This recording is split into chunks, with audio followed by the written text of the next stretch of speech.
finally tonight has promised a special comment on two topics a lot of us had foolishly thought and had naively hoped we would not again have to address. And a third topic nobody thought a president would ever seriously mention in public, unless perhaps he'd just been hit in the head with something and was not in full possession of his faculties. How he expressed his empathy to the families of the dead in Iraq by giving up golf.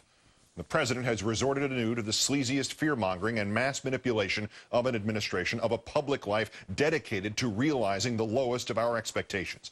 And he has now applied these poisons to the 2008 presidential election on behalf of the party at whose center he and Mr. McCain lurk.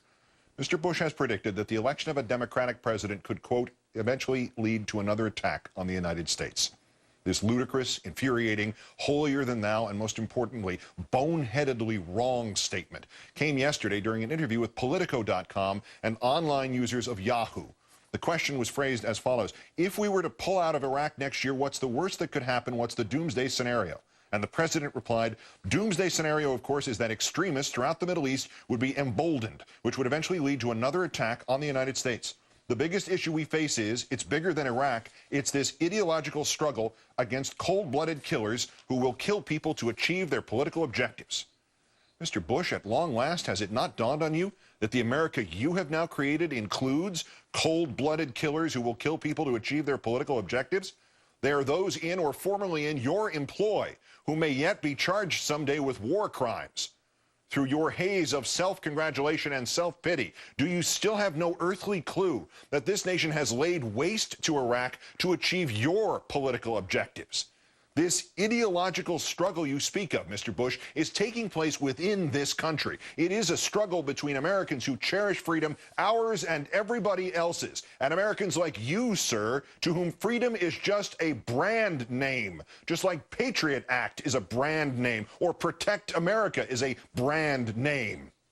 But wait, there's more. You also said Iraq is the place where Al-Qaeda and other extremists have made their stand and they will be defeated. They made no stand in Iraq, sir. You allowed them to assemble there. As certainly as if that were the plan, the borders were left wide open by your government's farcical post-invasion strategy of they'll greet us as liberators.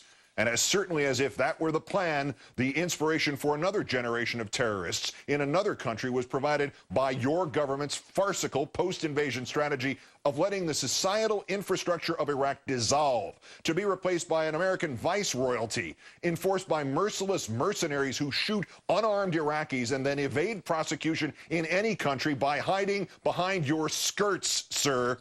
Terrorism inside Iraq is your creation, Mr. Bush.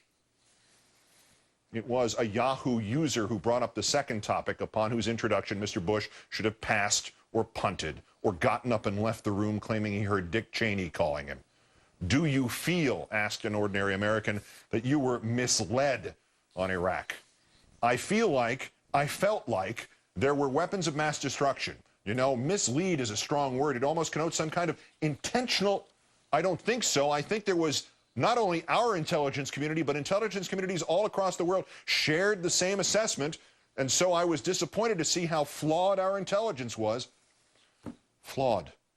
You, Mr. Bush, and your tragically know-it-all minions threw out every piece of intelligence that suggested there were no such weapons. You, Mr. Bush, threw out every person who suggested that the sober, contradictory, reality-based intelligence needed to be listened to and damned fast. You, Mr. Bush, are responsible for how intelligence communities all around the world shared the same assessment. You and the sycophants you dredged up and put behind the most important steering wheel in the world propagated palpable nonsense and shoved it down the throat of every intelligence community across the world and punished everybody who didn't agree it was really chicken salad. And you, Mr. Bush, threw under the bus all of the subsequent critics who bravely stepped forward later to point out just how much of a self-fulfilling prophecy you had embraced and adopted as this country's policy in lieu of, say, common sense. The fiasco of pre-war intelligence, sir, is your fiasco. You should build a great statue of yourself, turning a deaf ear to the warnings of the realists, while you are shown embracing the three-card Monte dealers like Richard Pearl and Donald Rumsfeld and Dick Cheney. That would be a far more fitting tribute to your legacy, Mr. Bush, than this presidential library you are constructing as a giant fable about your presidency. an edifice you might as well claim was built from Iraqi weapons of mass destruction, because there will be just as many of those inside your presidential library as there were inside Saddam Hussein's Iraq. Of course, if there is one overriding theme to this president's administration, it is the utter, always failing inability to know when to quit when it is behind. And so Mr. Bush answered yet another question about this layered, nuanced, wheels within wheels garbage heap that constituted his excuse for war. And so you feel that you didn't have all the information you should have, or the right spin on that information? No, no, replied the president. I was told by people that they had weapons of mass destruction. People. What people? The insane informant Curveball? The Iraqi snake oil salesman Ahmed Chalabi? The American snake oil salesman Dick Cheney? I was told by people that they had weapons of mass destruction, as were members of Congress who voted for the resolution to get rid of Saddam Hussein.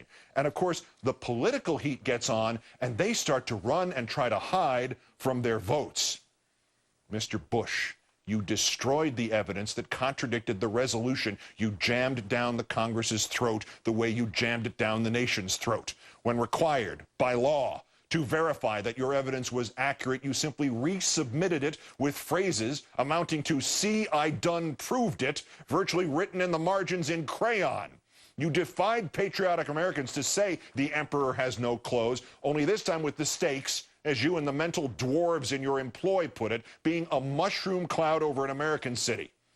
And as a final crash of self-indulgent nonsense, when the incontrovertible truth of your panoramic and murderous deceit has even begun to cost your political party seemingly perpetual congressional seats in places like North Carolina and last night Mississippi, you can actually say with a straight face, sir, that the members of Congress, the political heat gets on and they start to run and try to hide from their votes, while you greet the political heat and try to run and hide from your presidency and your legacy. 4,000 of the Americans you were supposed to protect are dead in Iraq, with your only feeble, pathetic answer being, I was told by people that they had weapons of mass destruction.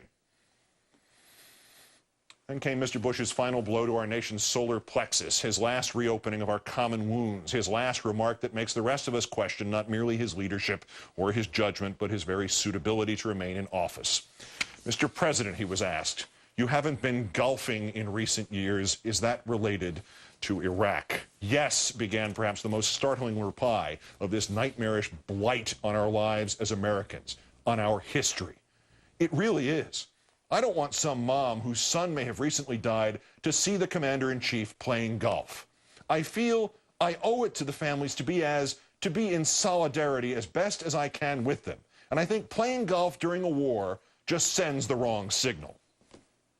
Golf, sir. Golf sends the wrong signal to the grieving families of our men and women butchered in Iraq. Do you think these families, Mr. Bush, their lives blighted forever, care about you playing golf? Do you think, sir, they care about you? You, Mr. Bush, you who let their sons and daughters be killed? Sir, to show your solidarity with them, you gave up golf? Sir, to show your solidarity with them, you didn't give up your pursuit of this insurance scam, profiteering, morally and financially bankrupting war. Sir, to show your solidarity with them, you didn't even give up talking about Iraq, a subject about which you have incessantly proved without pause or backwards glance that you may literally be the least informed person in the world. Sir, to show your solidarity with them, you didn't give up your presidency. In your own words, solidarity, as best as I can, is to stop a game. That is the best you can. 4,000 Americans give up their lives, and your sacrifice was to give up golf? Golf.